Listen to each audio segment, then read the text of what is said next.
constant innovation, unparalleled education, groundbreaking global business education you'll find only at Oxford College of Business. That's because all we do, all we are, is business education. Today we are all here in support of the street dogs and the street cats of Sri Lanka.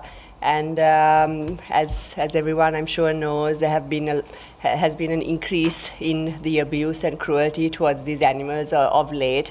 And I think it is time that this is addressed before it goes further.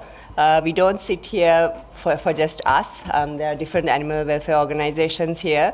We are an alliance of animal welfare organizations, but we also represent the citizens of Sri Lanka, a large portion of citizens who care very deeply about our animals in Sri Lanka, and there are a lot of them. And there have been several requests to represent them, to be their voice, and to be a voice for the voiceless who are regularly abused these days by certain institutions and different organizations, and also sometimes individuals. So the sudden increase, I think everyone is aware, and we think we know why it has suddenly happened. That with an increase in a request or unofficial directive of that this is it is a problem. It is problems are there only for some. There are different types of problems, but there are ways that cruelty is not a way to address anything. And what is a problem to some is really not a problem to many. So in a country like Sri Lanka, all lives are important. We are a compassionate country, and all animals, all people deserve the same respect, the same kindness, the same love, and they should not have to live in fear of their lives every day.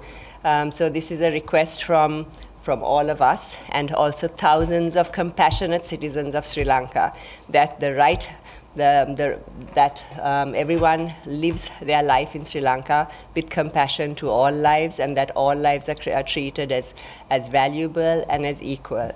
As I said, there are different animal welfare organizations here, and I will now hand over to Iraqi, who will also say a few words. We're not going to say a lot, because I think everyone knows what is happening, and it is time that there is justice for these animals. It is time that there is a change of how we treat our animals. The Animal Welfare Bill has been languishing now for over almost 18 months after it was passed by Cabinet, and that is another request that we have, is to please pass this bill in Parliament so that these animals have some rights greater than what they have today.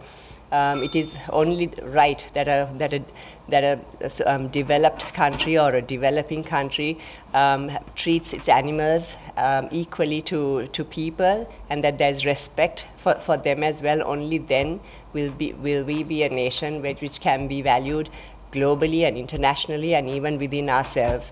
So it's time for that change, and it's time for action to ensure there's justice for the animals who are so cruelly treated, and that action is taken, that is not ignored over and over again.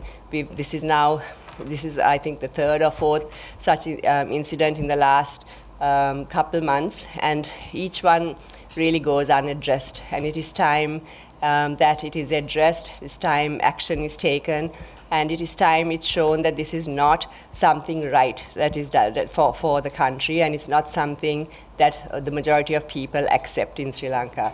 And in any situation, there will be people with different opinions, but in this situation, there's a huge number of people, and the number is growing each day, of compassionate citizens who really believe in the animals being treated humanely in our country. So it is time that their concerns are addressed. It's constantly those who don't have that much compassion, and it seems to go that way. So I don't know why that is. So it's time it's reversed, and it's time the compassionate citizens of Sri Lanka's requests are addressed, and justice is given for these poor innocent souls who are so cruelly treated on a regular basis.